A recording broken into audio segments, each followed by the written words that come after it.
Welcome to this, your daily 180 Bible study. We're talking about a life that is filled with purpose and meaning. We're talking about making your dash count. You know, we think about the idea if on one side you have a person's date of birth and on the other side you have the person's date of death, and in the middle you have that little dash. And that dash represents a life. And all of us want a life of meaning and purpose and happiness, and there's nothing wrong with wanting to be happy. The problem is that many people search for happiness in all the wrong places.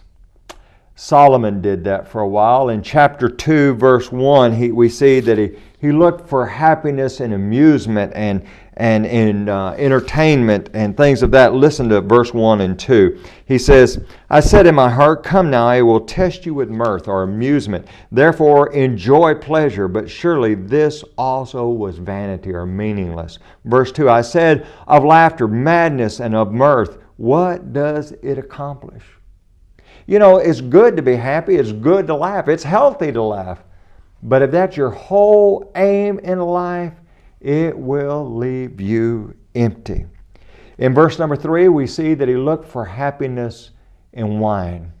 You know, the reality is that people find some happiness in beverage alcohol for a while, but let me tell you something.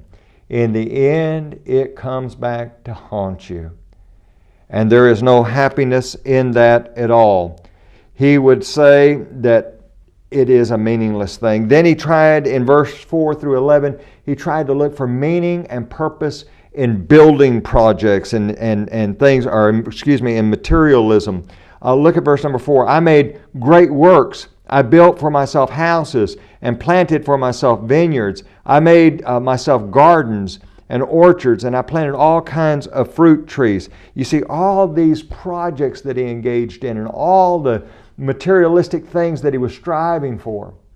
And when he gets to the end, he says, it's all meaningless.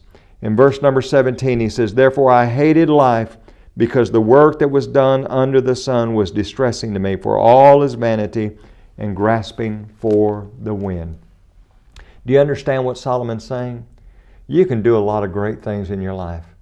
But if it's simply under the sun, just that earthly perspective, no perspective of heaven, it's meaningless and it leaves you empty.